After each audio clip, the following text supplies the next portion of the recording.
Sige ma'am.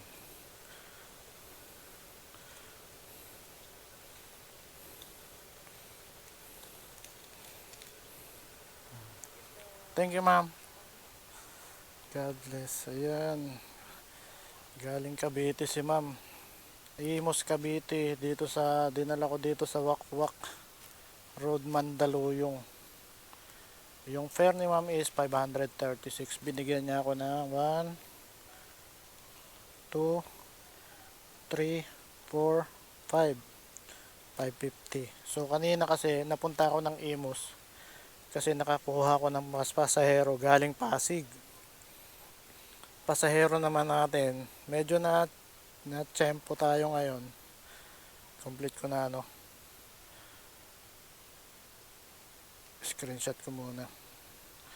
Thank you Ma'am Jackie. Yung pasahero naman natin kanina, ang fare niya is 600 plus. 607, may tip siyang 100 kaya mabot ng 707. Kailangan na natin makauwi ng San Mateo Rizal. So nandito na ako sa Mandaluyong. Pero bago ako makarating ng Mandaluyong, nakailang pasahero din ako dun sa Imos. Wala na akong gas